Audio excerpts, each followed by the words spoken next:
Hello everyone, Kushank Rustagi from Eco Visionaire, fourth chapter Physical Education and Sports for CWSN, which means Children with Special Needs. या एक term में अगर इसको substitute करना चाहें तो physical education and sports for दिव्यांग्स, उनके लिए जो जो एक्टिविटीज़ या जो जो स्पोर्टिंग एक्टिविटीज़ चेंजेस ये सब चीज़ें हम लोग लाते हैं स्पोर्टिंग फील्ड में, स्पोर्ट्स या फिजिकल एजुकेशन की फील्ड में, वो सारा कुछ हमने इस चैप्टर में पढ़ा है।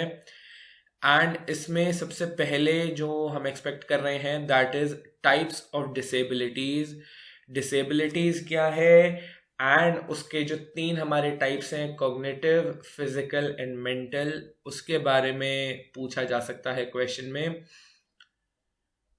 Coming to the second most expected question, that is causes of disabilities, कि disability हो तो गई है किसी को, but what exactly is the reason behind it? किस पर्टिकुलर रीजन से या क्या उसकी वजह है कि एक इंडिविजुअल जो है किसी डिसेबिलिटी से गुजर रहा है।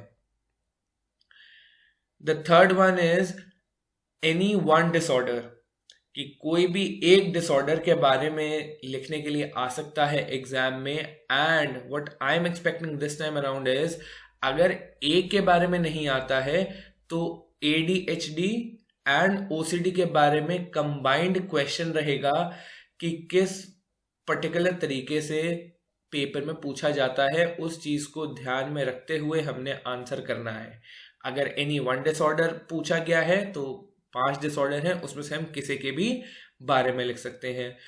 और अगर स्पेसिफिक पूछा गया है, जैसे मैंने कहा कि इस बार मैं जो एक्सपेक्ट कर रहा हूं वो ADHD एंड OCD के बारे में कर रहा हूं, इन्हीं से रिलेटेड क्वेश्चन जो हैं वो थोड़े से ज्यादा रहेंगे पेपर्स में, तो इस चीज का खास ध्यान रखें, क्वेश्चन को ध्यान से पढ़ें कि what exactly has been asked.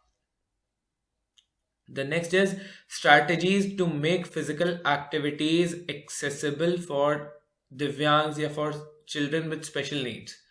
वो कौन कौन से तरीके हम लोग अपना सकते हैं जिससे कि स्पोर्टिंग एक्टिविटीज या जो फिजिकल एक्टिविटीज हैं वो दिव्यांग्स के लिए इजी हो जाए, वो ज़्यादा से ज़्यादा उसको परफॉर्म कर सकें एंड उसका जो भी इफेक्ट आए उनके ऊपर वो भी पॉजिटिव आए। ऐसा नहीं हो कि हम उनको इतनी डिफिकल्ट एक्टिविटीज करा दें कि या तो वो कंप्लीट ना कर पाए, और कंप्लीट करें तो they lose interest by the time they are done with the activity.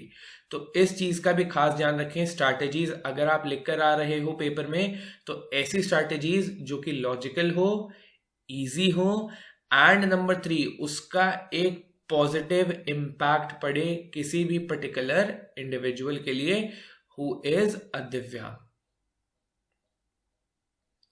And the last one is causes of disorders. Disorders के बारे में हमने पढ़ लिया है कि या तो किसी एक के बारे में आएगा, किसी एक के बारे में अगर नहीं आता तो ADHD एंड OCD के बारे में पूछा जाएगा, और अगर ये वाला क्वेश्चन नहीं आता तो कॉजेज ऑफ डिसऑर्डर्स जो है हम एक्सपेक्ट कर रहे हैं इस बार कि कॉजेज ऑफ डिसऑर्डर्स आए कि किस पर्टिकुलर वजह से या क्या ऐसे रीजंस हैं जिसकी वजह से किसी भी इंडिविजुअल को कोई एक डिसऑर्डर होता है।